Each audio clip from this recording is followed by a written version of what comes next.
बिस्मिल्लाहिर्रहमानिर्रहीम। उर्दू डॉक्यूमेंट्री के मुअज़्ज़ज़ सामीन और नाजरीन को अस्सलामु अलैकुम। नाजरीन गिरामी, यकीनन ऐसी कहानियों के बारे में आपने सुन रखा होगा जिनमें जादूगर अपने जादू के जोर से लोगों को पत्थर का बना देते थे।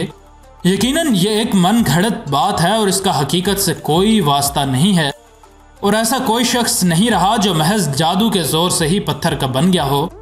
लेकिन अगर हम आपको ये बात बताएं कि दौरे हाजिर की टेक्नोलॉजिकल और साइंसी जिद्दत के बावजूद एक ऐसी जगह हकीकत में इस कुर्रा अर्ज में मौजूद है जहां पर मौजूद मुख्तलिफ चीज़ें पत्थर की हो जाती हैं, तो आपको कैसा लगेगा? हकीकत में एक ऐसी ही गार इंग्लैंड के इलाके शुमाली यॉर्कशायर में मौजूद है जिसके बारे में कहा जाता है कि उसको एक बूढ़ी जादूगरनी ने जादू के जरिए से ऐसा बना दिया था कि उसमें जिस चीज़ को भी लेकर जाया जाता है वो पत्थर की हो जाती है। ये मामला क्या है और इसका साइंसी पहलू क्या है और ये जगह क्यों इतनी पुरस्कार है कि साइंस आज तक इसका जवाब देने से कासर ही है, इस बारे में ही आज हम आपको इस वीडियो में आगाह करेंगे।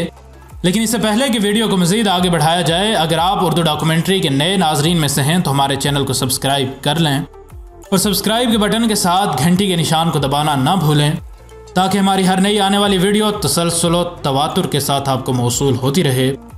नाजरीन ज़ी वक़ार, मामला कुछ यूँ हुआ कि 1488 में इंग्लैंड के इलाके शुमाली यॉर्कशायर के जंगलात के एक गार में एक बच्ची पैदा हुई जिसका नाम यूसुला साउथेल रखा गया, जो बाद में मदर शिप्टन के नाम से मशहूर हुई।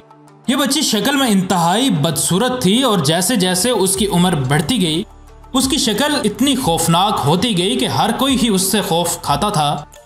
बाद में इस औरत के बारे में यह भी कहा जाने लगा कि यह एक चुड़ैल है या फिर जादूगरनी है, और इसने अपनी ज़िंदगी में मुस्तकबिल के बारे में कई तरह की पेशगोइयाँ भी की हैं जिन्हें कुछ लोग मानते हैं और कुछ लोग उनका इनकार करते हैं। मदर शिप्टन खैर जैसे तैसे अपनी ज़िंदगी गुजार कर 1561 में इस जहान फ़ानी से रुखसत हुई, लेकिन अपने पीछे एक पुरस्कार राज छोड़ गई, और वो राज था वो गार जिसमें यह औरत पैदा हुई। इस गार को देखा जाए तो ऐसा लगता है कि यह कोई आम सी गार है जिसके ऊपर से पानी एक आबशार की शक्ल में गिरता है, लेकिन यह गार खौफनाक तब लगती है जब इस गार के सामने पड़ी वो इंसानी इस्तेमाल की चीज़ें नज़र आती हैं जो कि पत्थर की बनी हैं, तो इंसान के रोंगटे खड़े हो जाते हैं। मौजूदा दौर में भी ये गार काफ़ी हद तक मशहूर है और अक्सर औकात इस गार को इंटरनेट की ज़ीनत बनाया जाता है। लेकिन इस गार का एक अच्छा पहलू ये है कि मासवाए किसी चीज़ को पत्थर का बनाने के और कोई नुकसान इस गार की सैर करने वालों को नहीं होता। और दूसरी अच्छी बात यह है कि पत्थर की भी वही चीज़ें होती हैं जिसे इस गार के मुंह पर बांध दिया जाता है, और इन चीज़ों पर एक हफ्ते से ज़्यादा की मुद्दत तक गार के ऊपर से गिरने वाला पानी गिरता रहता है। हाँ, अगर कोई बदकिस्मत शख्स हो जिसे बांध कर इस गार के मुंह पर रख दिया जाए तो वो पत्थर का ज़रूर हो जाएगा। इस गार को सयाह दूर दूर से देखने आते हैं और अपनी गैर कीमती चीज़ें जैसे कि भालू, चाबियाँ, हत्ता कि साइकिल्स तक यहाँ छोड़ जाते हैं, और तकरीबन एक हफ्ते के दौरानिए के बाद जब वो वापस लौटते हैं तो उनकी ये चीज़ पत्थर की ही हुई होती है। अब आइए साइंस का दरवाज़ा खटखटाते हैं और साइंस से पूछते हैं कि मैडम साइंस, आखिर आपकी इस सारे मामले पर क्या राय है? तो साइंस मैडम इस सवाल का जवाब तो देती हैं लेकिन आधा अधूरा। साइंस कहती है कि यह सब मामला गार के पानी में मौजूद कुदरती मिनरल से होता है और इसे मिनरल डिपोजिशन कहते हैं। अगर आपने गारों में इसी तरह के लंबे लंबे और नोकीले स्ट्रक्चर्स देखे हैं तो यकीनन आप ये बात जानते ही होंगे कि साइंस की यह बात दुरुस्त है। लेकिन इससे पहले कि आप साइंस की इस बात पर यकीन कर लें, हम खुद मैडम साइंस से एक सवाल करना चाहते हैं कि यह मिनरल डिपोजिशन का अमल तो चंद हफ्तों में नहीं होता और ना ही चंद महीनों और चंद सालों में होता है, बल्कि इस अमल को होने के लिए कई 100 सालों का अरसा लगता है।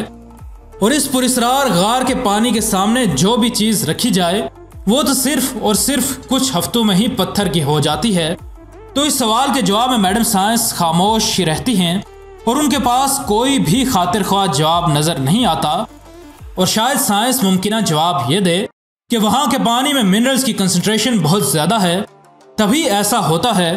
खैर जो भी हो, ये गार पुरस्कार तो है ही, और हकीकी दुनिया को चीज़ें पत्थर का बनाकर दिखा देती है। हमें कमेंट बॉक्स में यह बात ज़रूर बताएं कि आपकी राय क्या है। क्या वाकई इस गार पर जादू का असर हो सकता है या फिर साइंस की आधी अधूरी बात ही दुरुस्त है। और अगर वीडियो पसंद आए तो लाइक ज़रूर करें।